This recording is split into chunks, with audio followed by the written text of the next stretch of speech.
My name is Ted Kennedy Jr., a name I share with my son, a name I shared with my father. Although it hasn't been easy at times to live with this name, I've never been more proud of it than I am today.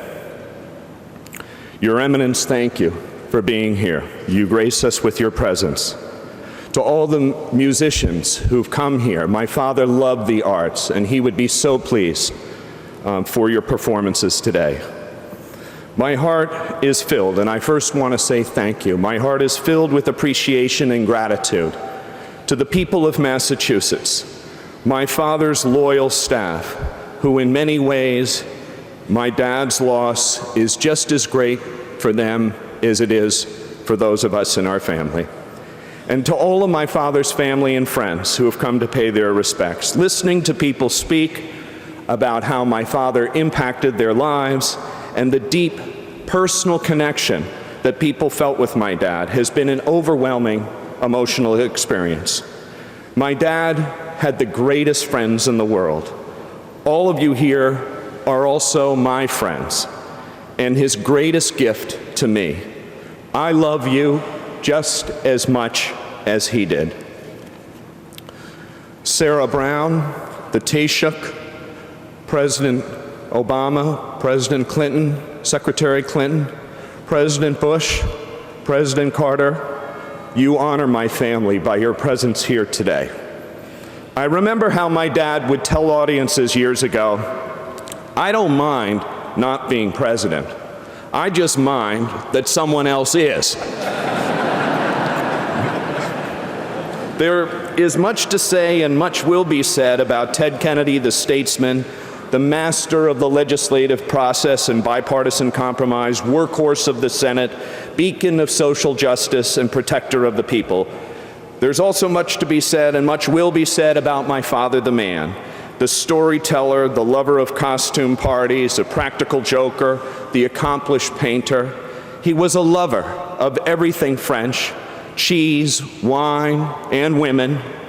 He was a mountain climber, navigator, skipper, tactician, airplane pilot, rodeo rider, ski jumper, dog lover, and all-around adventurer. Our family vacations left us all injured and exhausted. He was a dinner table debater and devil's advocate. He was an Irishman and a proud member of the Democratic Party. Here's one you may not know. Out of Harvard, he was a Green Bay Packers recruit, but decided to go to law school instead. He was a devout Catholic whose faith helped him survive unbearable losses, and whose teachings taught him that he had a moral obligation to help others in need.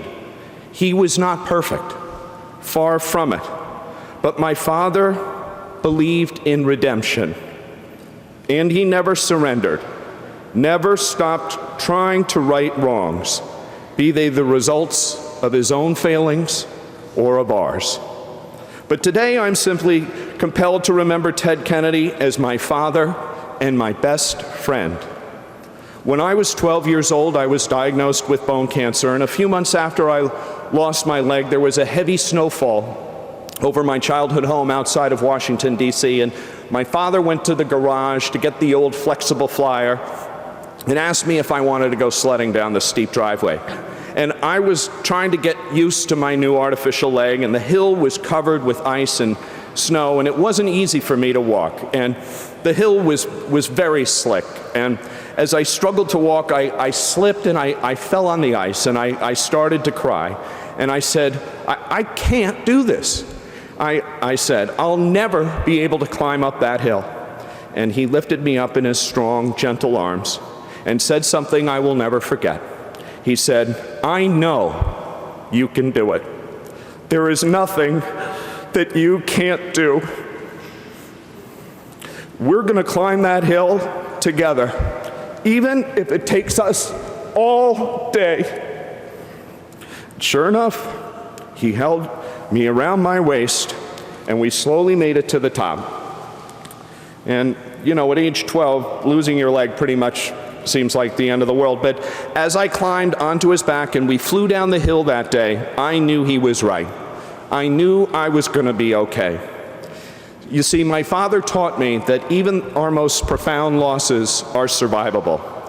And it is what we do with that loss, our ability to transform it into a positive event, that is one of my father's greatest lessons. He taught me that nothing is impossible. During the summer months when I was growing up, my father would arrive late in the afternoon from Washington on Fridays, and as soon as he got to Cape Cod, he would want to go straight out and practice sailing maneuvers on the Victoria in anticipation of that weekend's races. And we'd be out late, and the sun would be setting, and family dinner would be getting cold, and we'd still be out there practicing our jibes and our spinnaker sets long after everyone else had gone ashore.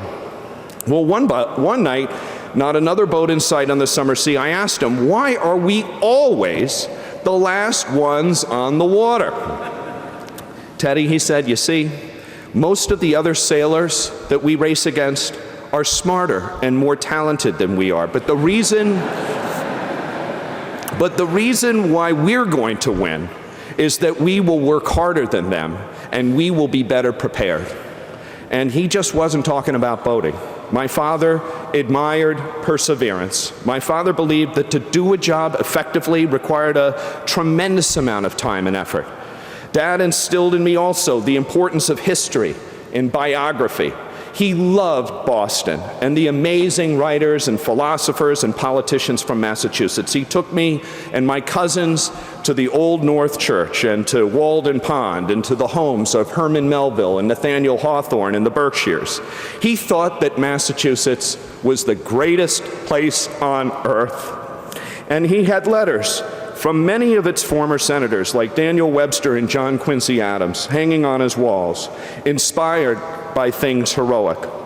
He was a Civil War buff.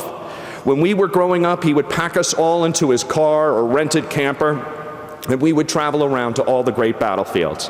I remember he would frequently meet with his friend Shelby Foote at a particular site on the anniversary of a historic battle, just so he could appreciate better what the soldiers must have experienced on that day. He believed that in order to know what to do in the future, you had to understand the past.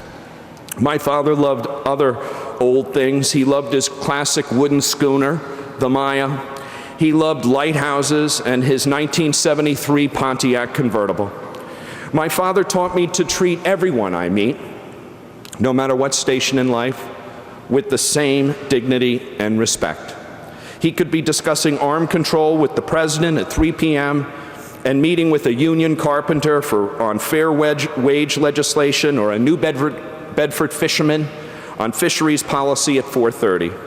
I once told him that he had accidentally left some money, I remember this when I was a little kid, on the sink in our hotel room, and he replied, Teddy, let me tell you something.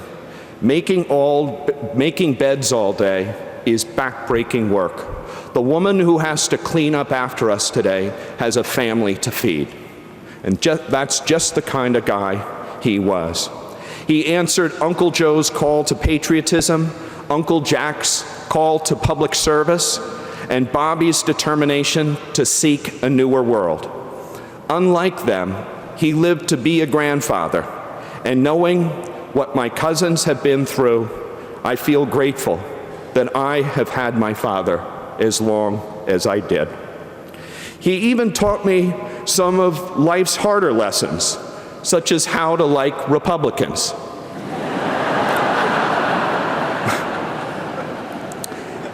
He once told me, he said, Teddy, Republicans love this country just as much as I do.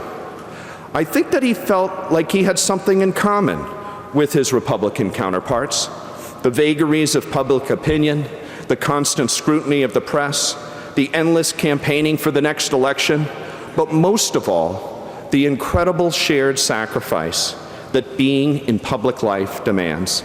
He understood that the hardship that politics has on a family and the hard work and commitment that it requires. He often brought his Republican colleagues home for dinner, and he believed in developing personal relationships, and honoring differences. And one of the wonderful experiences that I will remember today is how many of his Republican colleagues are sitting here right before him. That's a true testament to the man. And he always told me that always be ready to compromise, but never compromise on your principles. He was an idealist and a pragmatist. He was restless but patient. When he learned that a survey of Republican senators named him the Democratic legislator that they most wanted to work with, and that John McCain called him the single most effective member of the U.S. Senate, he was so proud, because he considered the combination of accolades from your supporters and respect from your sometime political adversaries as one of the ultimate goals of a successful political life. At the end of his life, my dad returned home. He died at the place he loved more than any other, Cape Cod. The last months of my dad's life were not sad or terrifying, but filled with profound experiences, a series of moments more precious than I could have imagined. He taught me more about humility, vulnerability, and courage than he had taught me in my whole life.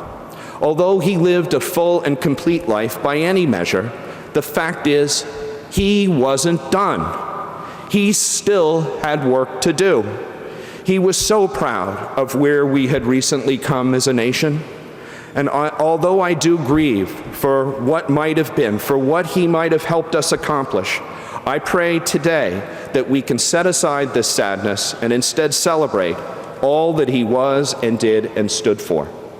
I will try to live up to the high standard that my father set for all of us when he said, "The work goes on, the cause endures, the hope still lives, and the dream shall never die."